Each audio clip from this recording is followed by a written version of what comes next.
জি, আসসালামু আলাইকুম ওয়া রাহমাতুল্লাহ। অডিয়েন্স আপনাদের একটু টেকনিক্যাল একটু ত্রুটি হয়েছিল, বুঝতে পারছেন।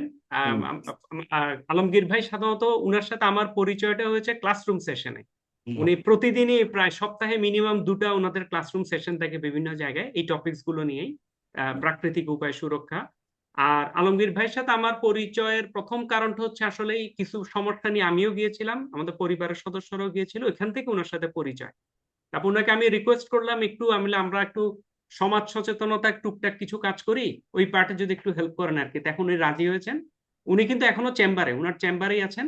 ওনার চেম্বার থেকে উনি জয়েন করেছেন। আজকে 1 ঘন্টা সময় দিবেন ইনশাল্লাহ। এবং আমার মনে হয় আলমগীর ভাই সময় নষ্ট না করে আপনি আপনার আলাপটা শুরু করেন, আর আমরা বোধহয় একটু initial at least 15 minutes one way শুনি না, মানে আপনি আলাপ করেন, পরে কোশ্চেন অ্যান্সার বা যেটা মনে আসে একটু পরে নেওয়া হলো আর কি ইনশাল্লাহ। এটা অবশ্য আপনার চয়েস, আপনি যেভাবে জি, বলবেন আমরা জি, ওইভাবে জি। কন্টিনিউ করব। আসসালামু আলাইকুম উপস্থিত সবাইকে। আমরা যারা এই জুম মিটিং এ আছি, এ, আমি বলবো যে আমরা আমাদেরকে ভালোবাসি। ভালোবাসি বিধায় আমরা চাই যে আমরা কিভাবে আমরা সুস্থ থাকবো, সেই রাস্তাগুলো কি। আমরা আসলে মূলত অসুস্থ হওয়ার পরে চিন্তা করি কিভাবে সুস্থ হব, কিন্তু অসুস্থ হওয়ার আগে কখনো আমাদের মাথায় আসে না যে আমরা কিভাবে সুস্থ থাকবো। এই জায়গাটাই আমাদের একটা ত্রুটি। এই ত্রুটিটা আমাদের কবে নাগাদ আমরা এটা থেকে বেরিয়ে আসতে পারবো এটা ঠিক আমি জানি না। তবে আমরা একটু শুরু করি। সেটা হলো যে নেচার, আর আমরা যেটা ন্যাচুরোপ্যাথি বলছি, সেটা হলো নেচার থেকে আসা। আমাদের চিকিৎসা ব্যবস্থা, আমাদের সামাজিক ব্যবস্থা, মানসিক অবস্থা, এই তিনটাকে যদি আমরা একটা আলাদা আলাদা ইয়েতে নিয়ে যাই, তাহলে দেখবো যে আমরা তিনটাতেই আমরা অসুস্থ একটা প্রতিযোগিতায় আছি, অসুস্থ। সেটা হলো সামাজিকতা। সামাজিকতার বিষয়টা হচ্ছে যে আমরা এমন একটা সমাজে বসবাস করছি যে সেখানে সুখময় খবর কম। আমরা যে সমাজে বসবাস করি সেখানে স্বস্তির জায়গা কম। আমরা যে সমাজে বসবাস করি, যেখানে ইয়ে করি, সেখানে ভীতিজনক অবস্থা কম। তো স্বাভাবিকভাবে আমাদের শারীরিকভাবে আমরা ইয়ার চাইতে আমাদের মানসিক অবস্থাটাই একটা প্রবল বঞ্চনার জায়গা আছে। দ্বিতীয়ত দ্বিতীয়ত হচ্ছে যে আমাদের লাইফস্টাইল। আমাদের লাইফস্টাইল হচ্ছে যে আমরা এখন সিম্পলি জানি না কি কারণে আমরা সবাই দৌড়ের উপরে আছি। আমরা যে যার মতো অতি ব্যস্ততায় আছি। আমাদের কথা শোনার সুযোগ কম, আমাদের মনকে একটু শান্ত করার সুযোগ কম, আমাদের ঘুমটাকে কম করা যায়, আমরা কাজে বেশি মনোযোগী, রাত 1টা 1:30টা পর্যন্ত কাজ করি, কারো কারো খাবার সময় থাকে না। এইগুলো হচ্ছে একটা অসুস্থ প্রতিযোগিতা। মানে আমরা অসুস্থ প্রতিযোগিতা এই সেন্সে, সেটা হলো যে আমি কিভাবে অসুস্থ হব সেদিকে ধাবিত হওয়ার জন্য আমরা একটা প্রতিযোগিতা, এটা হলো বেসিক। এর সাথে হচ্ছে যে আমাদের সিম্পলি আমাদের যে জায়গাটাই আমরা খুব খারাপ জায়গায় আছি, সেটা হলো যে আমাদের এই অসুস্থ থেকে আমরা সুস্থ হব কিভাবে সেটার জায়গা জানা। এখন সে মনে করেন আধুনিক চিকিৎসা ব্যবস্থা, যে আমরা যে কথাটা বলি আধুনিক চিকিৎসা ব্যবস্থা অ্যালোপ্যাথি বেস, সেটা একটা আধুনিক চিকিৎসা ব্যবস্থা আমাদের সমস্ত সবকিছু আহ, মোটামুটি হাতের মুঠোয় রেখেছে। আপনি একটা অসুখ বিসুখ হইলে আপনাকে প্রথমেই আপনি একজন ডাক্তারের কাছে যাবেন। আপনি একটা ডাক্তারের কাছে যাওয়ার পরে আপনার চিকিৎসা নেওয়ার ক্ষেত্রে নির্ধারণ করা হবে সে আপনাকে এখন কি করতে হবে। আপনি কোন ডাক্তারের কাছে যাবেন, আপনি প্রথমে একজন মেডিসিন বিশেষজ্ঞর কাছে যাবেন। মেডিসিন বিশেষজ্ঞ আপনাকে বিশেষ কোনো কারণে আপনাকে বিভিন্ন জায়গায় আপনাকে যেতে হবে, সেখানে আপনি ওইখানে আবার স্পেশালাইজড আপনার ইয়েগুলো করতে হবে, চিকিৎসাগুলো করতে হবে। এতে ভালো হওয়ার পরিসংখ্যান কি? এইটাই হচ্ছে আমাদের একটা প্রশ্ন, যে আমরা কি আদৌ আমরা অসুস্থ হলে ভালো হচ্ছি? আমাদের ডায়াবেটিক পেশেন্টরা ভালো হচ্ছে না, ভালো থাকছেন না, আমাদের ব্লাড প্রেশারের রোগীরা ভালো থাকছেন না, আমাদের হার্টের পেশেন্টরা ভালো থাকছেন না, আমাদের কিডনি পেশেন্টরা ভালো হতে পারছেন না, আমাদের নার্ভের জনিত সমস্যা, নিউরোজনিত সমস্যায় আমরা আক্রান্ত হলে আমরা এটাকে রিকভার করতে পারছি না। এরকম বিষয়গুলো তো আছে। এখন আমাদের নেচার যে বিষয়, যে নেচারের সাথে আমাদের যদি সম্পৃক্ততা থাকে, আমরা এইখান থেকে অনেক দূর যেতে হবে না, আমরা খুব দ্রুতই ভালো হয়ে যেতে পারবো। আপনাকে প্রথমেই যে জিনিসটা করতে হবে সেটা হলো যে আমাদের বর্তমান আধুনিক চিকিৎসা ব্যবস্থাটা হচ্ছে একটা সিম্পলি একটা সিন্ডিকেট এবং মাফিয়ার আন্ডারে আছে। সেটা হচ্ছে যে একজন ডাক্তার ইচ্ছা করলেই আপনি শুধুমাত্র চিকিৎসা করতে পারবেন না। উনি যদি কোনো একটা চেম্বার, বিশেষায়িত কোনো চেম্বারে থাকেন, কোনো হাসপাতালে থাকেন, তাকে তাকে তার একটা সেল টার্গেট থাকে। সেল টার্গেটটা কি? সেল টার্গেট হচ্ছে যে তাকে পেশেন্ট দেখতে হবে, পেশেন্টের সাথে তাকে ফর্মালি তাকে কিছু টেস্ট দিতে হবে, তাকে রোগী ভর্তি করতে হবে, তাকে কিছু কোম্পানির বিশেষ কিছু কোম্পানির ওষুধ লিখতে হবে। এগুলো হচ্ছে আমাদের টোটাল সিন্ডিকেটের একটা বিষয়। যে কোম্পানিগুলো গ্রোথ ভালো, তারা বেশি মুনাফা দিয়ে আমাদের ডাক্তারদের এই মুনাফার একটা অংশ দিয়ে আমাদের এই চিকিৎসা ব্যবস্থাটাকে এইভাবে বিতর্কিত করা হয়েছে। সবাই এটা হয় এরকম না, কিন্তু আমাদের বেশির ক্ষেত্রেই এই জিনিসটা হচ্ছে। আমরা চিকিৎসার ক্ষেত্রে আমরা সাধারণভাবে আমরা কখনো আমি নিয়ন্ত্রণ করতে পারি না যে আমি কি করব। সেটা হচ্ছে কি, সে আমি টাকা দিয়ে যদি আমি একটা সুপার স্টোরে যাই, তাহলে আমি একই পণ্য আমি অনেক কোম্পানির, আমি ইচ্ছা করলে আমি আহ, সাবানের কথা বলি, এক কোম্পানির সাবান না হয় আরেক কোম্পানির সাবান আমি নিতে পারি, আমার এটা চয়েস। কিন্তু আপনি ওষুধের ক্ষেত্রে পারবেন না। ওষুধের ক্ষেত্রে পারবেন না, সেটা হচ্ছে যে আপনি ওষুধটাকে আপনাকে একটা নির্দিষ্ট নামে দেওয়া হয়েছে এবং এটাকে আপনাকে আহ, এই ওষুধটাই আপনাকে লাগবে। এটা হচ্ছে আমাদের কর্পোরেট চিকিৎসা ব্যবস্থার মধ্যে একটা। তো আমাদের চিকিৎসার ক্ষেত্রে একটা বড় জায়গাটা হচ্ছে যে এই এই চয়েস নাই। এখন আপনার চয়েস না থাকার কারণে আপনাকে স্বাভাবিকভাবে আমাদের এই ওষুধগুলোই খেতে হয়, এগুলোই আমাদের চলতে হয়, এইভাবেই আমাদের চিকিৎসা করতে হয়।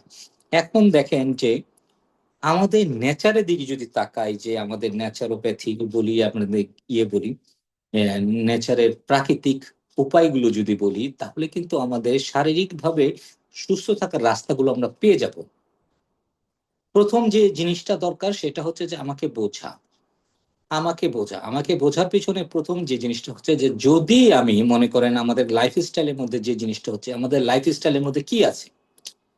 আমাদের লাইফস্টাইলের মধ্যে প্রথম যে জিনিসটা আছে যে আমরা আমাদের চাহিদা অনুযায়ী, চাহিদার চাইতে বেশি লবণ খাই।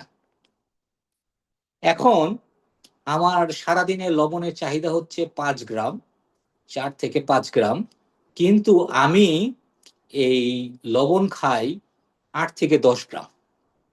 প্রতিদিন যখন আমার লবণ আমার শরীরের ভিতরে একটু একটু করে বেশি হতে থাকবে, তখন কি হবে? স্বাভাবিকভাবে আমার শরীরের ভিতরে ক্যালসিয়ামের ঘাটতি দেখা দিবে। লবণের কারণে, অতিরিক্ত লবণ খাওয়ার কারণে আমার শরীরের প্রথমেই যে ইয়েটা হবে সেটা হচ্ছে যে আমাকে আমার ক্যালসিয়াম ঘাটতি দেখা দিবে। তো ক্যালসিয়াম ঘাটতি দেখা দিলে আমার কি হবে? সেটা হলো যে আমার হাড়ে ব্যথা হবে, আমার ইয়েতে ব্যথা হবে, আমার বিভিন্ন জয়েন্টে ব্যথা হবে, আমার চলতে ফিরতে একটু কষ্ট হবে। সেগুলো আমি কিভাবে নিরাময় করব? তো নিরাময় করার জন্য, আমার ব্যথার জন্য আমি স্বাভাবিকভাবে আমার কাছে চান্স আছে 3টা। সেটা হলো, হয় আমি ডাক্তারের কাছে যে আমি একটা করব, টেস্ট দিবেন উনি। টেস্ট দেওয়ার পরে বলা হবে যে উনি হাড় ক্ষয় হয়ে গেছে কিংবা ক্যালসিয়াম ঘাটতির কারণে আপনার এইগুলো হচ্ছে। আপনাকে কি করবে? সাপ্লিমেন্ট দেওয়া হবে প্রথমে। আর কি হচ্ছে যে অতিরিক্ত ব্যথা থাকলে আপনাকে স্টেরয়েড দেওয়া হবে, ঔষধ। এই তো, আপনাকে এর বাইরে আপনাকে কোনো কিছু খুব একটা সাজেশন দেওয়া হবে না। কিন্তু আপনার ঘাটতিটা কোথায়? আপনার ঘাটতিটা কিন্তু আপনি অতিরিক্ত লবণ খাওয়ায়। এখন আপনাকে কোন ডাক্তার কি বলবেন যে আপনি অতিরিক্ত লবণ খান এই কারণে আপনার লবণের পরিমাণ কমান? আপনি তো গেছেন ব্যথার অসুখ নিয়ে। আপনাকে স্বাভাবিকভাবে আপনাকে ব্যথার জন্য, এই ব্যথা মুক্ত হওয়ার জন্য আপনাকে এই ওষুধটা দেওয়া হবে এবং ক্যালসিয়াম সাপ্লিমেন্ট দেওয়া হবে। ক্যালসিয়াম সাপ্লিমেন্ট নিয়ে আপনি খাওয়া দাওয়া শুরু করলেন। আপনার শরীরে খুব দ্রুতই আপনার ক্যালসিয়াম বেড়ে গেল। আপনি খাওয়ার পরে আপনার দেখা গেল যে কিছুদিন মধ্যে আপনার ব্যথা নাই হয়ে গেছে, কিন্তু কয়েকদিন পরেই আপনার শরীরের ভিতরে কটমট করে শব্দ হচ্ছে। এখন কি হচ্ছে? এখন হচ্ছে যে আপনার শব্দর কারণে হচ্ছে যে আপনি আবার ডাক্তারের কাছে গেলেন, তখন আবার বলা হলো যে এটা আস্তে আস্তে নিউরোজনিত সমস্যা হয়ে গেছে। এখন নিউরোর কাছে আপনি ছুটবেন। এই যে ছোটাটা আপনার, এটা আপনার কখনোই বাইরে যাবে না। আপনি এখান থেকে বাইর হতে পারবেন না। আপনি এখন এখান থেকে বাইর হতে পারবেন না। এই বাইর হওয়ার না কারণে আপনাকে চরম ভাবে আপনাকে এটা ভোগাবে। এখন আমার নেচার কি বলে? নেচার বলে যে আপনি যদি এইরকম সমস্যায় ভোগেন, আপনাকে প্রথমেই আপনার লাইফ স্টাইলে কোন কোন ত্রুটি আছে, এই ত্রুটিগুলো আপনাকে বের করতে হবে। এখন এটা একটা কষ্টসাধ্যের বিষয়, এটা বোঝার বিষয়। এটা বোঝার জন্য আমাদের সময় কম, সেই কারণে আমরা আমরা এটা বুঝতে চাই না। হুম বুঝতে চাই না। তো বুঝতে না চাওয়ার কারণে আমাদের সমস্যা হয়ে গেছে কি, আমরা বুঝতে না যাওয়ার কারণে আমাদের এই এই এই জায়গাটায় আমরা আর সুস্থ হওয়ার দিকে যেতে পারছি না। সেকেন্ড হচ্ছে যে নেচার, আপনাকে দেখেন আমাদের নেচারটা কেমন। আমাদের বাংলাদেশের নেচারের কথা বলি, আমাদের বাংলাদেশে আমরা যে জলবায়ুতে বলি, সেই জলবায়ুতে আমাদের নেচারটা কেমন? সেটা হচ্ছে যে আমাদের গরমের সময় আমার যখন গরম আসা শুরু করে, বৈশাখ জ্যৈষ্ঠ মাস আসা শুরু করে, তখনই প্রচুর ফল, আপনি মিষ্টি ফল, সব মিষ্টি ফল, আম, কাঁঠাল, জাম, কলা, পেঁপে, আপনার সবকিছু আপনার ফলে ভরা, গাছে সব ফল। ঠিক বৈশাখ জ্যৈষ্ঠের পরে আষাঢ় শ্রাবণ আসবেন, তখন আরেকটু ভ্যারাইটি আসবে। তারপরে শ্রাবণ মাস চলে গেলে দেখবেন যে আপনার ফলগুলো আস্তে আস্তে কমা শুরু করলো। এখন আমার এই শীতের সিজনে আমার কোনো ফল নাই। এখন সিম্পলি আছে হচ্ছে কমলা, কমলা আর কিছু আনারস। এটা হচ্ছে লেট ভ্যারাইটি। এছাড়া আমাদের কিন্তু এখন আর ফল নাই। ফলের বদলে কি আছে? মাঠে সবজি আছে, চমৎকার সবজি, গাজর, টমেটো, ফুলকপি, বাঁধাকপি, এগুলা সব হাই পটাশিয়াম খাবার। এই হাই পটাশিয়াম খাবারগুলো আবার দেখেন যে অদ্ভুতভাবে আমার শীত প্রতিরোধ করে। শীতকে আমি যখন ঠান্ডায় আমি আক্রান্ত থাকবো, শীতের প্রতিরোধ করে। আর ওই গরমের সময় যে খাবারগুলো ঠান্ডা খাবার, সেই শীতের ইয়েগুলো, ফলগুলো আমাকে নেচার হতে ঠান্ডা, আম ঠান্ডা, তারপরে বাঙ্গি ঠান্ডা, তরমুজ ঠান্ডা। আমাদের এইগুলো দেখেন, আমাদের এই শীতের সময় দেখেন সব সবজিগুলো মাটিতে হয় নিচে হবে, নয় একটু উপরে হবে। বর্ষাকালে যে সবজিগুলো হবে সবগুলো লতানো ঝুলানো, লাউ, চাল কুমড়া, ঝিঙ্গা, কুহি, পটল, এগুলো হচ্ছে নেচার।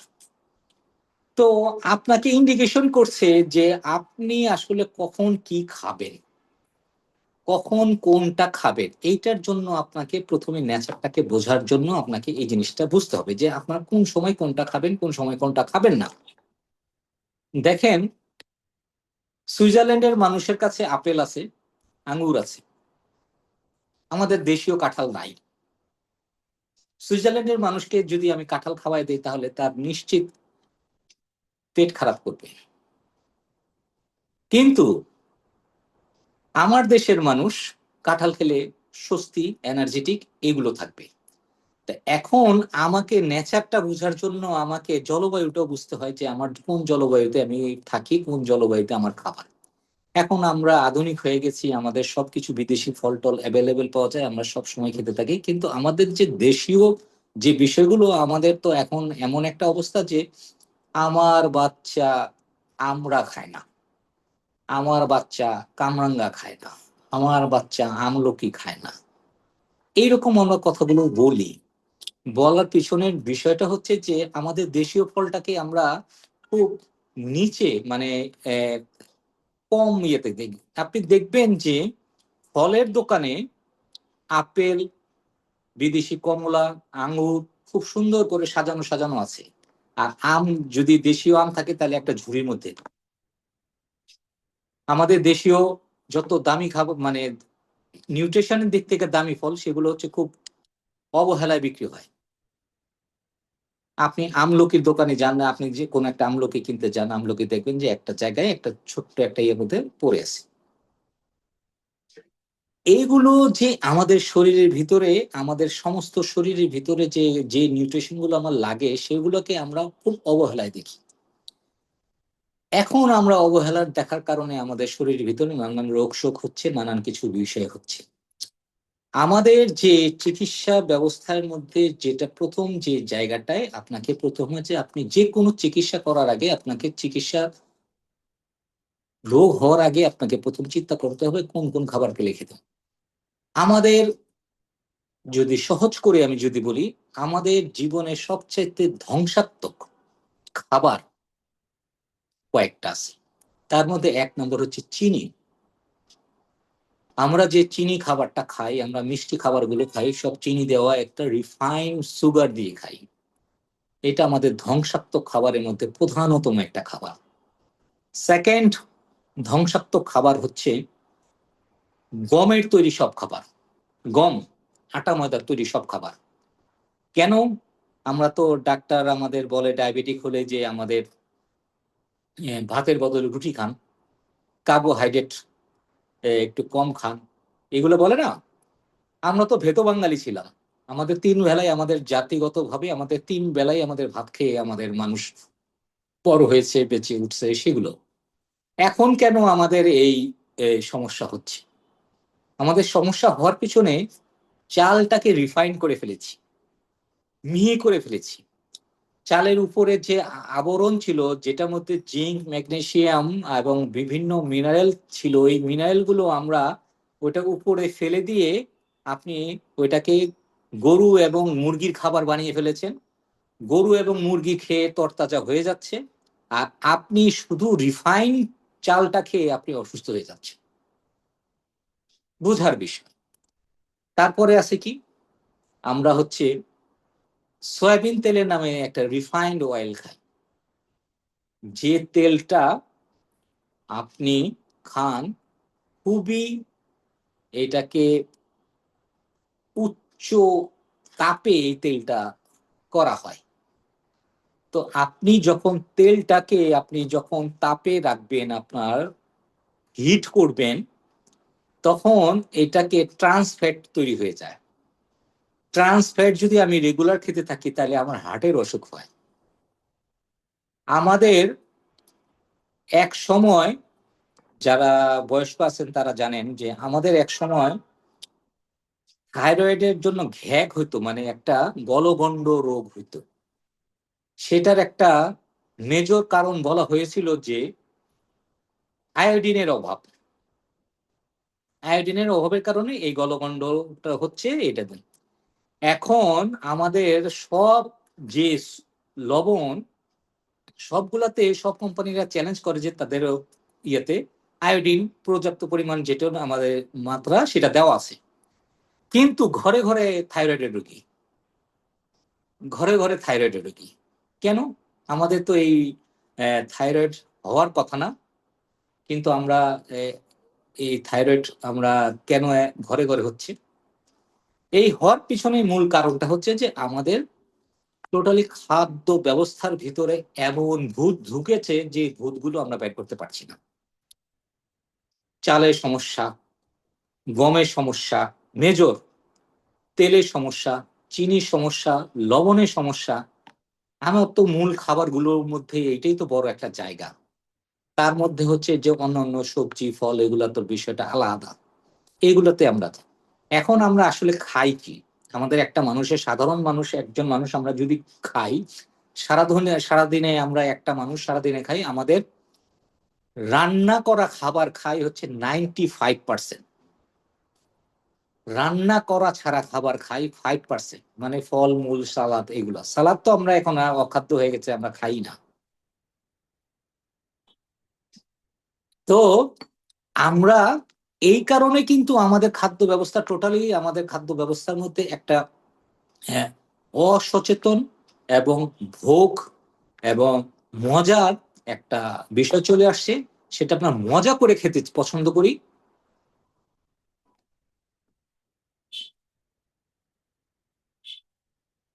যার কারণে আপনি ইচ্ছা করলেও আপনি এখান থেকে বেরোতে পারবেন না। আপনাকে বের হওয়ার জন্য আপনাকে প্রথমে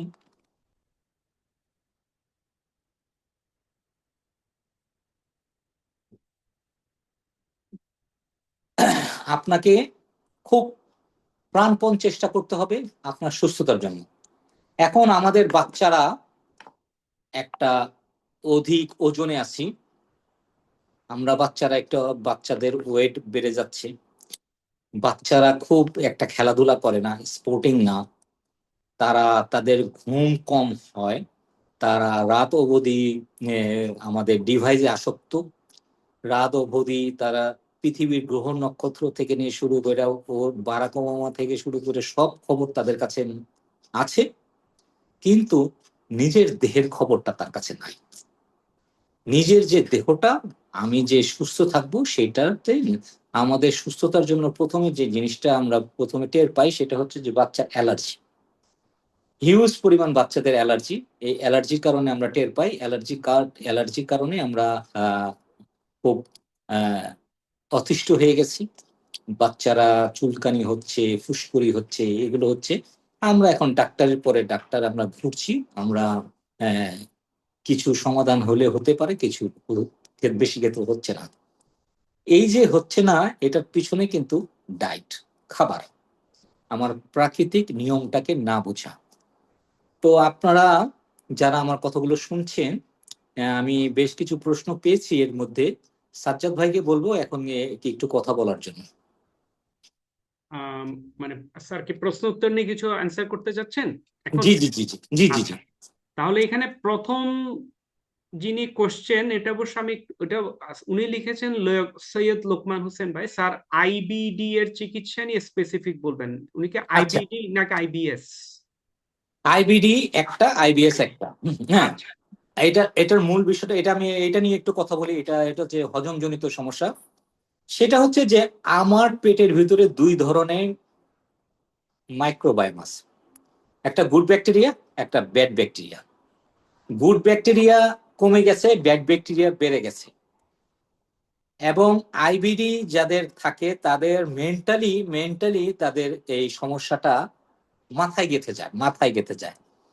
উনি কোনো কিছু খাবারের সময় উনাকে চিন্তায় পড়তে হয় যে এই খাবারটা হজম হবে কিনা, এই খাবারটা খাওয়ার পরে তার বাথরুম চাপবে কিনা, আপনি যেখানে খেতে যাচ্ছেন সেখানে আপনার টয়লেট, ফ্রেশ টয়লেট আছে কিনা, এইরকম একটা আতঙ্কের মধ্যে উনি খাওয়া দাওয়াটা করেন। আমাদের খাবারটা হবে একদম প্লেজার।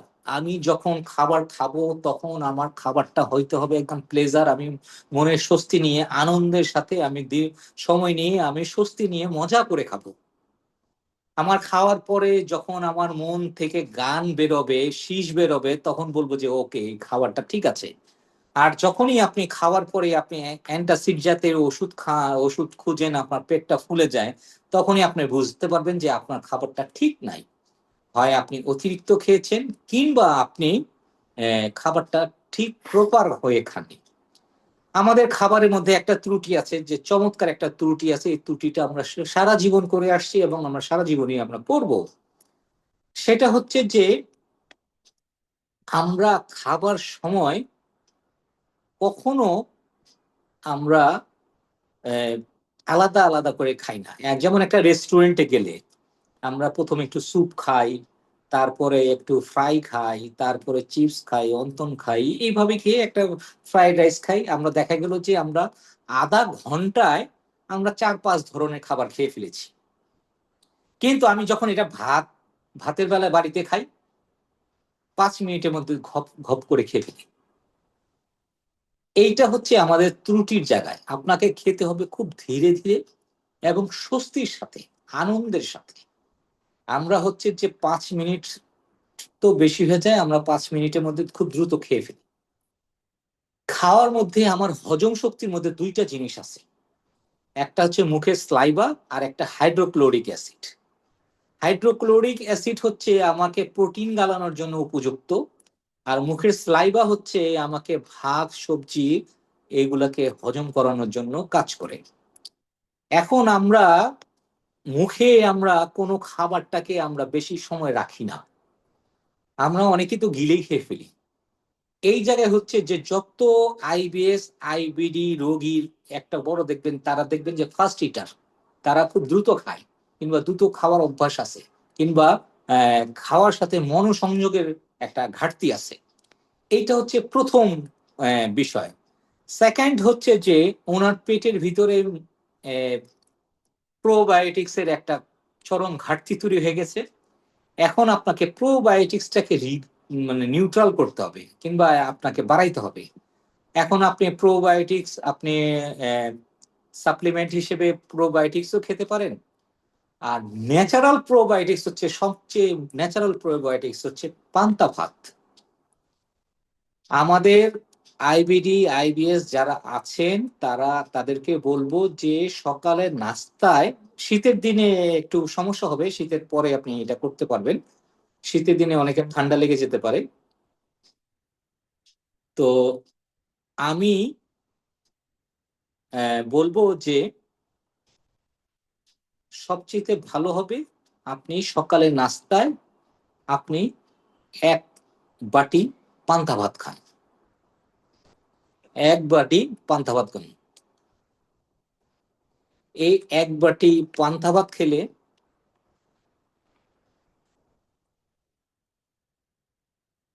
আপনি কি দিয়ে খাবেন, কি দিয়ে খাবেন? সবচাইতে ভালো হয় যদি আরেকটা প্রোবায়োটিক্স, সেটা হচ্ছে আপনি টক দই, ঘরে ঘরে টক দই,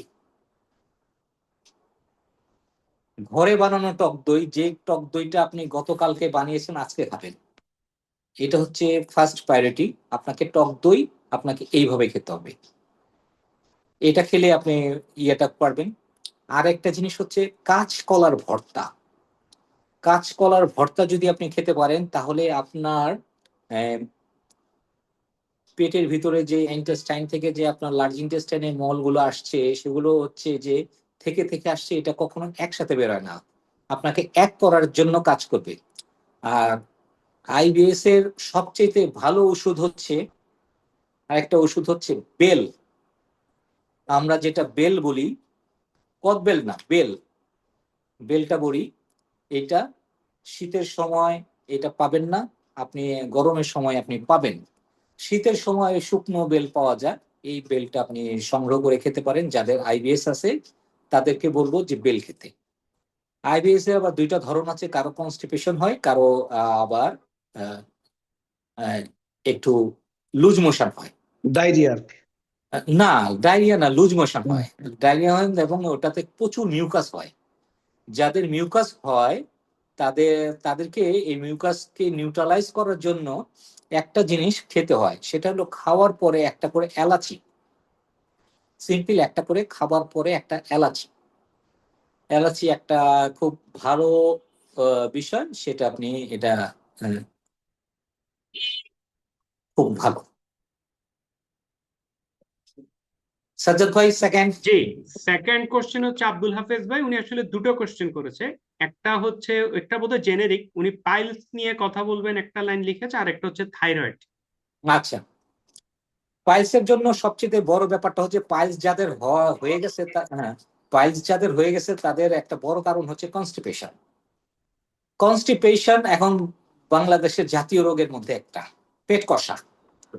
এই পেট কষা এই জাতীয় রোগের মধ্যে একটা, এইটা আপনাকে পেট কষা যদি আপনার হয় তাহলে আপনার বুঝতে হবে যে আপনি যে খাবারটা খান আপনি সবসময় ফাইবার কম খাবারগুলো খাচ্ছেন। ফাইবার কম খাবার খাচ্ছেন যার কারণে আপনার শরীরের ভিতরে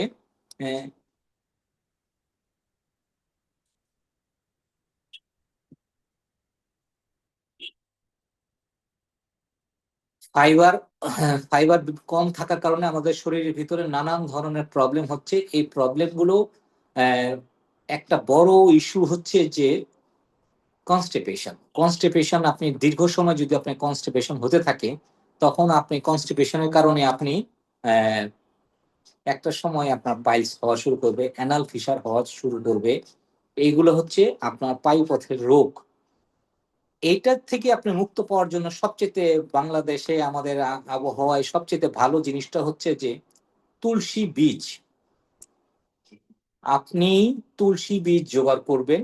তুলসী বীজ জোগাড় করবেন, তুলসী বীজটা আপনার পাইলসের জন্য খুব উপযুক্ত একটা পথ্য। সেই পথ্যটা আপনি 1 কাপ গরম পানিতে আপনি 1 কাপ গরম পানিতে আপনি 5 মিনিট ভিজিয়ে রেখে রাতে খেতে পারেন। এটা আপনার জন্য খুব ভালো। দ্বিতীয় হচ্ছে আপনাকে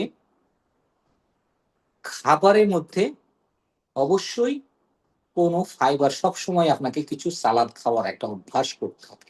সালাদ, রাতে সালাদ কাঁচা খাবার সহ্য হয় না অনেকের, এটা খাওয়া উচিত না। রাতে আপনি সেদ্ধ করে খান। আপনি পেঁপে, হ্যাঁ, কাঁচা কলা, হ্যাঁ, তারপরে হচ্ছে আপনি এই, আমাদের ঝুলানো লতানো সব সবজিগুলো, এগুলো আপনার ফাইবার। পটল, হ্যাঁ, ঝিঙ্গা, কড়ি, হ্যাঁ, এগুলো সবজি যেগুলো আমরা ঝুলানো লতানো সবজিগুলো, সেগুলো সবচেয়ে বেশি ফাইবারওয়ালা খাবার। এগুলো আমরা খুব ভালোভাবে খেতে পারি। আচ্ছা, ভাইয়ের আরেকটা কোশ্চেন ছিল একই সাথে থাইরয়েড নিয়ে একটু ও, জানতে চেয়েছি। থাইরয়েড হচ্ছে আমাদের আধুনিক সভ্যতার রোগ। আধুনিক সভ্যতার রোগ, ওই যে আমি আমার কথার প্রসঙ্গে আমি লবণের কথা বলেছি যে লবণটা আমরা আয়োডিন যুক্ত লবণই খাওয়ার কথা, কিন্তু আয়োডিন যুক্ত লবণ সব এই লবণ বলতেছে আয়োডিন যুক্ত, কিন্তু আমরা কিন্তু থাইরয়েডের নানান সমস্যায় ভুগছি। থাইরয়েড হচ্ছে হরমোনাল ডিজিজ। এই হরমোনটা আমার সবচেয়ে প্রথম ব্যাঘাত করে, সেটা হলো যে আমার রাতে ঘুম কম হয়। আমি রাতে দেরি করে শুই। আমার দেরি করে রাতে শোয়ার কারণে আমাদের সমস্যাগুলো আমাদের বেশি হতে থাকে। আমাদের সমস্যা প্রথম যে শুরুটা হয় সেটা হচ্ছে রাতে শোয়া থেকে। এটা হওয়ার পরে আমাদের কিছু খাবারের আবার ত্রুটি শুরু হয়ে যায়। সেই ত্রুটিটা হচ্ছে যে আমরা প্রচুর পরিমাণ এমন কিছু খাবার খাই যেগুলোতে আমাদের শরীরের ভিতরে কোনোভাবেই আমাদের অ্যাবজর্ব হওয়ার ক্ষমতা কমে যায়, যার কারণে আমার শরীরের ভিতরে যে হরমোনটা আছে সেই হরমোনটা হচ্ছে থাইরয়েড। এই থাইরয়েডটা ইফেক্ট হতে থাকে। কারো থাইরয়েড বেশি, কারো থাইরয়েড কম। যাদের থাইরয়েড বেশি তাদের একরকম সমস্যা, যাদের থাইরয়েড কম তাদের একরকম সমস্যা, কিন্তু রোগটা থাইরয়েড থেকেই। থাইরয়েডের জন্য সবচেয়ে ভালো ওষুধ হচ্ছে seaweed. Seaweed, seaweed মানে হচ্ছে সামুদ্রিক একটা শৈবাল। সামুদ্রিক একটা শৈবাল, সেটা হচ্ছে যে সমুদ্রে যে ইয়েতে পাওয়া যায়। এটা একটা বিশেষ পাতা, এটা সিউইড বলে। আমাদের দেশে এটা খাওয়ার এখনো প্রচলন নাই। আমরা কিছু করি, আমরা এটাকে ড্রাই মুডে আমরা এটাকে করে আমরা কিছু খাওয়ার চেষ্টা করাই। এতে মানুষের থাইরয়েডের সবচেয়ে সুবিধা, থাইরয়েডের যদি আপনি ঠিক করতে চান তাহলে বেশি কিছু না, আপনি সিম্পল প্রতিদিন 3-4 ধরনের পাতা খান। 3-4 ধরনের পাতা খান। 3-4 ধরনের পাতার মধ্যে আপনি ধনে পাতা, পুদিনা পাতা, হ্যাঁ, এগুলো হচ্ছে কমন পাতা, সজনে পাতা, এগুলো কাঁচা পাতা। হ্যাঁ, কাঁচা পাতা আপনি ভর্তা হিসেবে খেতে পারেন, এগুলো আপনার জন্য আপনার খুব হুম। দুজন একই টাইপের কোশ্চেন করেছেন, একজন মেল একজন ফিমেল। ওনাদের হ্যাঁ, দুজনেরই এটা হলো প্রস্রাবের ইনফেকশন কেন হয়, কি করে প্রতিরোধ প্রতিকার করা যায়। প্রস্রাবে ইনফেকশন হওয়ার মূল বিষয়টা হলো যে আমি কোনো না কোনো ভাবে ডিহাইড্রেশন, আমার শরীরে ডিহাইড্রেশন আছে, আমার শরীরের ভিতরে পানি, আমার পর্যাপ্ত পানি নাই। এখন ব্যাপারটা হলো যে আপনি যত প্রস্রাবে ইনফেকশন আছে তাদেরকে বলবেন যে আমরা অতিরিক্ত পানি, আমি বলবো যে আমি 4 লিটার পানি খাই। আসলে ব্যাপারটা হচ্ছে পানি একটা শৈল্পিক ব্যাপার, আপনাকে পানি খাইতে হবে একটা নিয়মের মধ্যে। আপনি কখনোই পানি আপনি এককভাবে আপনি ইয়ে খেতে পারবেন না, মানে আপনার ঢক ঢক করে খেতে পারবেন না। আপনাকে পানি পান করতে হবে একটা নিয়মের মধ্যে। পানি পান করার সঠিক নিয়মটা হচ্ছে যে আপনি সারাদিন আপনার 2.5 লিটার পানি পান করবেন। সকালে 3 গ্লাস কুসুম গরম পানি খাওয়ার অভ্যাস করেন, 3 গ্লাস কুসুম গরম পানি খাওয়ার অভ্যাস করেন। মাঝখানে যদি সম্ভব হয় লেবু পানি দিতে পারেন। তারপরে সারাদিন আপনি একটু একটু করে পানি খাবেন। আপনি ইচ্ছা করলেই আপনি 2 গ্লাস পানি আপনি খেতে পারেন, কিন্তু আপনি 2 গ্লাস পানি খাওয়ার পরে আধা ঘন্টা পরে পেশাব চাপবে, এটা নেচার। কিন্তু এই পানিটা যদি আপনি ধীরে ধীরে খান তাহলে কিন্তু আপনার এই পেশাবটা চাপবে না। তো আপনাকে কি করতে হবে, সে পানিটা আপনাকে পানিময়, যেহেতু আমি একটা মানুষ হিসেবে আমি 70 ভাগ পানি নিয়ে থাকি, আমাকে পানিময় থাকতে হবে। এই পানিময় বিষয়টাই হচ্ছে যে পানি আপনাকে ধরে রাখতে হবে। এখন পানি ধরে রাখার ক্ষেত্রে যারা এটা পারছেন না, ঢকঢক করে পানি খাচ্ছেন কিংবা পানি খেতে কিছুটা মানে কম খাচ্ছেন, সেগুলো কিন্তু আলটিমেটলি পেশাবে ইনফেকশন আসা শুরু করে। আরেকটা হচ্ছে যে আমাদের আরেকটা সমস্যা হচ্ছে সামাজিকতা, সেটা হলো পেশাব করার জায়গার অভাবে আমরা পেশাব করি না। আমরা কোথাও বেরেলাম, সামাজিকতার কারণে আমি আমার ওইখানে আহ, খুব একটা পেশাব করার জায়গা না থাকার কারণে আমি 2 ঘন্টা 4 ঘন্টা আমি পেশাব আটকে রেখেছি। এটা হচ্ছে প্রধানতম কারণ আপনার প্রস্রাবে ইনফেকশন হওয়া। তো ইনফেকশন হলে কি করতে পারি, সেটা হলো যে মেলদের একরকম, ফিমেলদের আরেক রকম।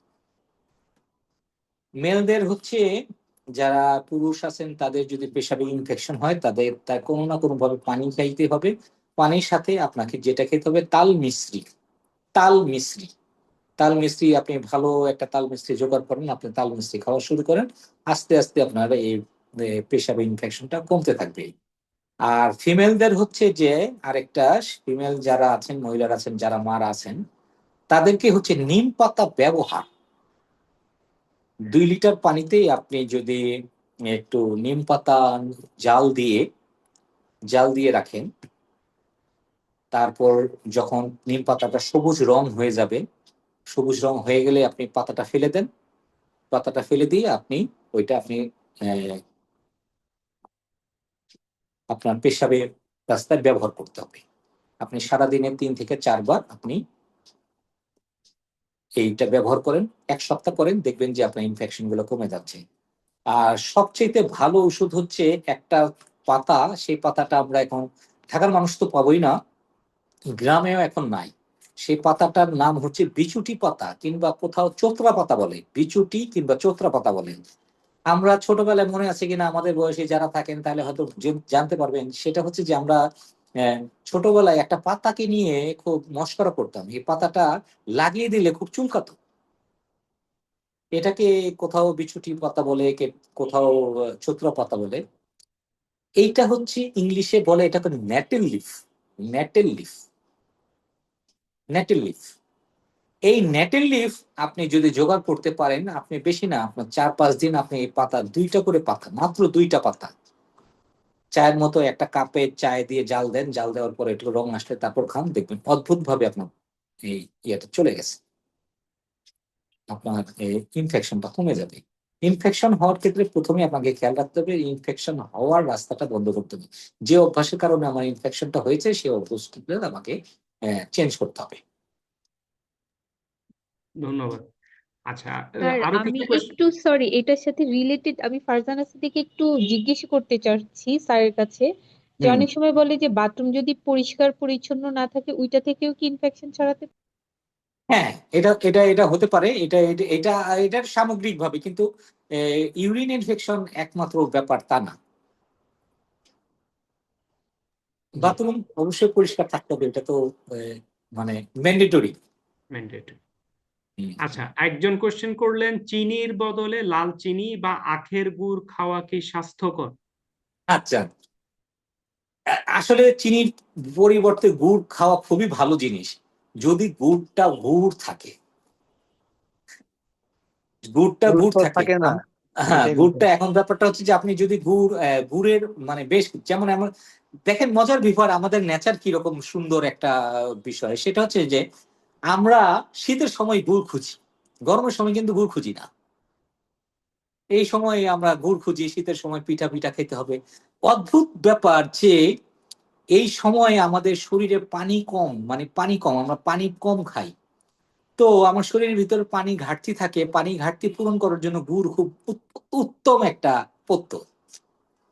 আমরা আমাদের পূর্বপুরুষদের কারা শিখিয়েছেন জানি না, এই সময় তারা খেজুরের রস থেকে গুড় তৈরি করা, এবং এই গুড় থেকে আখের গুড়, এই গুড়গুলো এখন আমাদের শীতের সময় খুব এটা এখন ভেজালের কারণে অন্য কথা, কিন্তু ব্যাপারটা হচ্ছে গুড়টা হচ্ছে খুবই ভালো খাবার।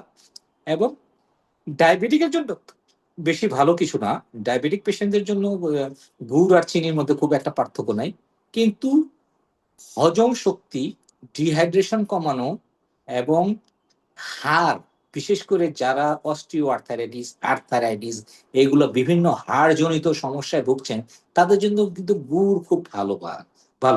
এখন আমরা ইদানিং একটা গুড়কে আমরা বলি ব্ল্যাক স্টেপ মোলাসেস, এই নামটা বলে খুব আরাম পাই। এই আরাম পাওয়ার পিছনের কারণটা হচ্ছে যে গুড় বললে একটা খ্যাত খ্যাত ভাব লাগে, একটা ব্ল্যাক স্টেপ মোলাসেস বললে একটা ভাবটা আসে। তো ব্ল্যাক স্টেপ মোলাসেস নিয়ে অনেক গবেষণা আছে, এবং বলা হয়েছে যে এটা হচ্ছে পৃথিবীতে সবচেয়ে আয়রন যুক্ত খাবার। আমাদের মায়েদের যে ঋতুচক্রকালীন যে আয়রন ঘাটতি হয়, এটা পূরণ করার জন্য এই গুড় সবচেয়ে উত্তম। আমি ব্ল্যাক স্টেপ মোলাসেস বলতেছি না, আমি গুড় বলছি। এই গুড়টা আপনার খুব উত্তম একটা খাবার, এই উত্তম খাবারটা আপনি আপনি যে কোনো অবস্থায় যে কোনো ভাবেই আপনি খেতে পারেন, তাতে কোনো সমস্যা নাই। ধন্যবাদ।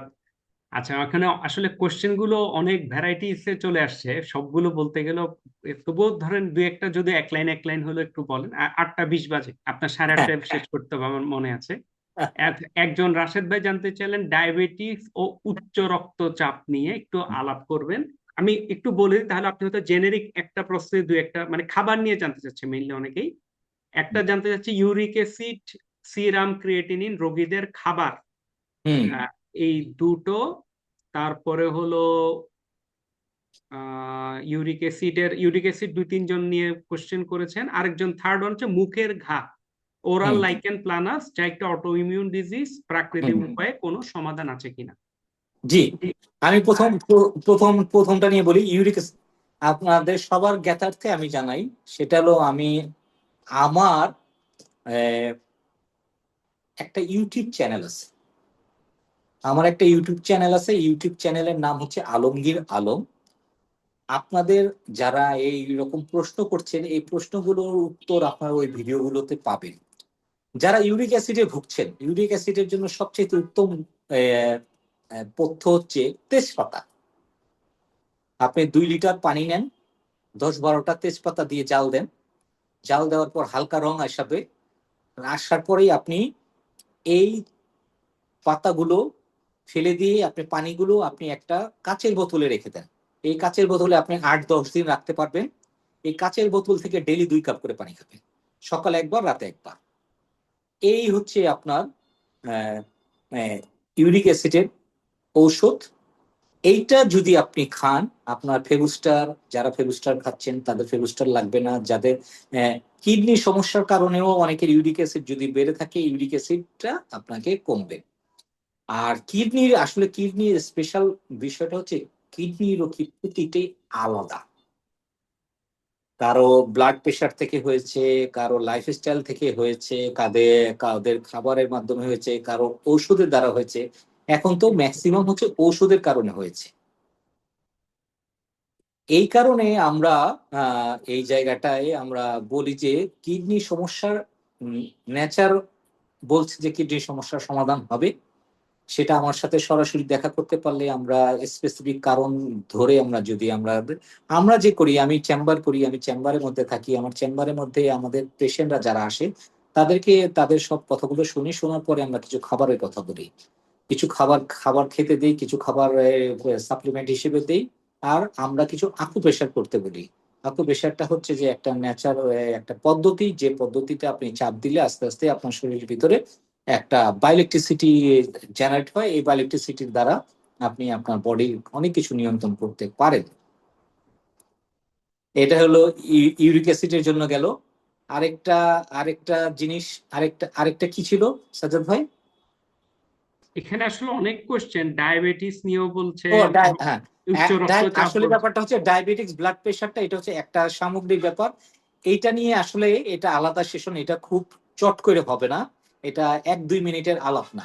জি, এটা আমাদের প্ল্যান আছে ইনশাল্লাহ কারণ কি ভবিষ্যতে। আমরা প্রথমে ডায়াবেটিক যারা আছেন তাদের আমি একটা বলে রাখবো, সুগার বাড়ায় একমাত্র ডায়াবেটিকের কারণ নয়, সুগার কমিয়েই একমাত্র ডায়াবেটিক নির্মূল হবে কিংবা সুস্থ থাকবেন সেটাও নয়।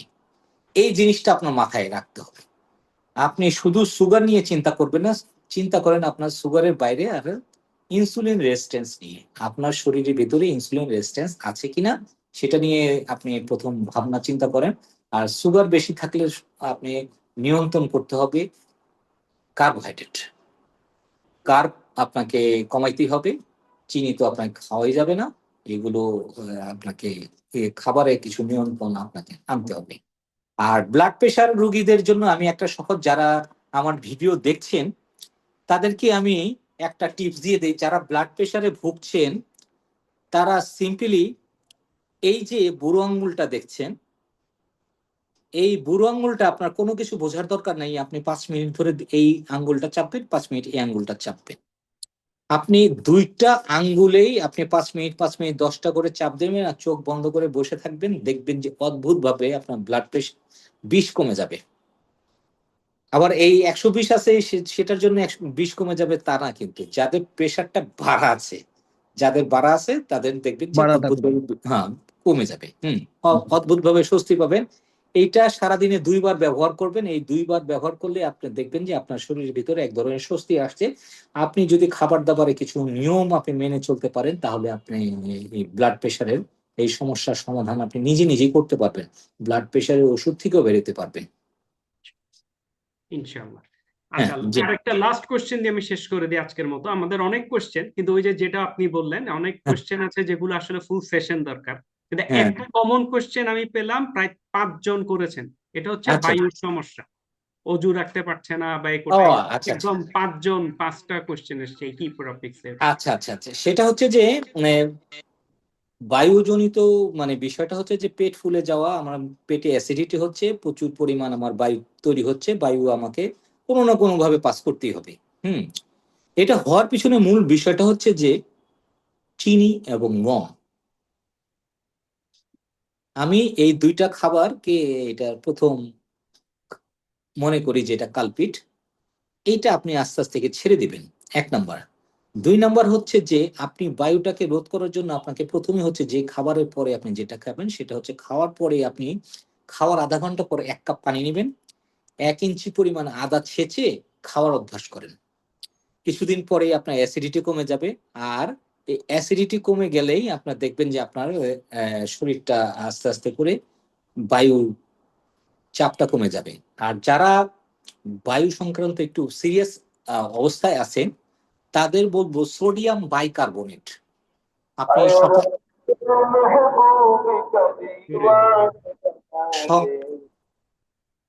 সরি হ্যাঁ, না সকালে কারণ সকালে আপনি সকালে আপনি 1 কাপ পানি নেন, আধা চামচ সোডিয়াম বাইকার্বনেট আপনি নিয়ে ভালো করে নাড়ুন, নাড়ার পরে আপনি এটা খান। এখন ব্যাপারটা হলো যে বেকিং সোডা কিন্তু খাবার, যেটা বেকিং সোডা সেটাও সোডা, গরুকে মোটা তাজা করার কারণে যে সোডা দেয় সেটাও সোডা, বেকিং সোডা। আর যেটা মেডিসিনাল সেটাও বেকিং সোডা। আপনাকে মেডিসিনালটা খুঁজে বের করতে হবে, বিশেষ করে সুপার স্টোর গুলোতে পাওয়া যায়। আর নয়তো আমাদের আমাদের মতো প্রতিষ্ঠান বা আমাদের যাদের প্রতিষ্ঠান আছে তাদের ওখানে যোগাযোগ করলে আপনারা এটা নিতে পারবেন। সোডিয়াম বাইকার্বনেট আপনার যদি রেগুলার সকালে খাওয়ার অভ্যাস করেন 1 মাস খেলেই আপনার দেখবেন যে আপনার এটা কমে গেছে, আপনার এটা ঠিক আছে। কিন্তু খাবারের সাথে আপনাকে অবশ্যই আপনার এই জিনিসটা বুঝতে হবে যে কোন এক একজনের এক এক রকম বিষয় থাকে, কোন খাবারে আপনার অ্যাসিডটা বেশি বাড়ে। বেশি বাড়ার ক্ষেত্রে আপনার আমি জেনারেল কালপিট মনে করি চিনি এবং গম, আটা ময়দা, এই দুইটা জিনিসকে খুব কালপিট মনে করি, এবং এই দুইটা আপনাকে আস্তে আস্তে করে যাদের এই বায়ু বেশি হচ্ছে তাদেরকে ছেড়ে দিতে হবে। ধন্যবাদ। মানে অনেক অনেক কোশ্চেনের অ্যান্সার দিলেন। আমি ভেবেছিলাম কি আরো মানে কোশ্চেন নিতে পারবো কিনা, আপনি বরং কথা হ্যাঁ কমিয়ে অনেকগুলো হ্যাঁ হ্যাঁ কোশ্চেন হ্যাঁ, আমি অ্যান্সার ইয়ে দিয়েছেন। নিলাম, স্পেসিফিক হয়ে গেল, কারণ এগুলোই বলতাম। হ্যাঁ আমি হ্যাঁ হ্যাঁ। ব্যাপারটা হলো এগুলোই বলতাম, কিন্তু এখন প্রশ্নটা সুবিধা হয়ে গেছে না, মানুষের। ভালো হয়েছে, আর থ্যাংক আমি ইউ। বলবো যে আমাদের এই প্রশ্নের ইয়েগুলোর চাইতে আপনি যারা আপনি চান আমার সাথে যোগাযোগ করার জন্য, বেসিক যে জায়গাটা আছে, আপনি আমার ইউটিউবে অনেক ভিডিও আছে, এগুলোটা নিতে পারেন। আর সাজ্জাদ ভাইকে বলবো এর পরবর্তীতে আমার নাম্বারটা দিয়ে দিন। আমরা যারা আমার সাথে পার্সোনালি মেসেজ দিচ্ছে অনেকে যোগাযোগ করার জন্য, অফিসের ঠিকানা জি চাচ্ছ, তারা ওই এটা পেয়ে যাবে। তারা জি। স্পেশালি আমাদের সাথে সরাসরি দেখা করতে পারবে। আপনারা সবাই যারা এসেছেন আপনাদের একটা গ্রুপেই আছেন, অবশ্যই হোয়াটসঅ্যাপ গ্রুপে। আমরা হোয়াটসঅ্যাপ গ্রুপে স্যারের চ্যানেলটাও দিয়ে দিব 1 নাম্বার, 2 নাম্বার স্যারের দুটো চেম্বার আছে, অ্যাড্রেসটাও দিয়ে দিব, সমস্যা নেই, আপনারা কন্ট্যাক্ট করতে পারবেন। আর এছাড়াও ইনশাল্লাহ আমাদের সাথে স্যারের প্রতি মাসে কথা হয়েছে একটা করে বিভিন্ন সেশন মান্থলি, এবং মান্থলি নেক্সট নেক্সটটা জেনারিক হবে না আর কি। নেক্সটেরটা হবে হয়তো একদম স্পেসিফিক, ডায়াবেটিস হলে ডায়াবেটিস, উচ্চ রক্তচাপ হলে উচ্চ হ্যাঁ, রক্তচাপ, একটা আইবিএস স্পেসিফিক একটা হ্যাঁ। স্পেসিফিক। হুম, ঠিক আছে স্যার, তাহলে আর দেরি না করে আপনারা আবার অনেক দূরে যাবেন। স্যার এখন হ্যাঁ। মিরপুর চেম্বার থেকে জয়েন করেছেন, স্যারের বাসা বোধহয় ওইদিকে না, পুরান ঢাকার দিকে? জি জি জি, আজিমপুর। জি জি। হুম। আজিমপুরে, সরি, হ্যাঁ। তো আমরা স্যারকে না আটকে আজকে এখানেই শেষ করি তাহলে ইনশাল্লাহ। জি, সবাই ভালো আর থাকবেন, সবাই সুস্থ থাকবেন। খাবারের আমার একটা স্লোগান আছে, সেই স্লোগানটা আমি বলে শেষ করি, সেটা জি। হচ্ছে খাবার নিয়ে ভাবার আছে। খাবার নিয়ে ভাবার হুম। আছে, অবশ্যই অবশ্যই। খাবার নিয়ে ভাবার আছে, আমরা যে খাবারগুলো খাই সেটা নিয়ে আসলে ভাবনার ব্যাপার আছে। এটা কোনটা আমার ভাবনাটা হচ্ছে যে কোথাও আমি এটা ভালো করছি না খারাপ করছি, এটা আমি নিজে বুঝতে হবে। এটা আপনারা নিজেরা ভাববেন। আমি বলবো যে আপনি যদি খাবার নিয়ে ভাবনাটা আপনি নিজে করেন, তাহলে আপনাকে অবশ্যই আপনি এটা থেকে মুক্তি পেতে পারবেন। জি লেট ফুড বিদায় মেডিসিন। ঠিক আছে, ওকে জি। সাজ্জাদ ভাই। আসসালামু থ্যাংক ইউ আলাইকুম so sir, much thank you Alamgir ভাই, very much for thank you okay, so today's. Much. Assalamualaikum sir. Special thanks to Sajid Bhai and sir. জি, থ্যাংক ইউ সো মাচ। জি ভাইয়া। জি, আসসালামু আলাইকুম ওয়া রাহমাতুল্লাহ। জাহিদ, আমার ভাই কি আছে নাকি?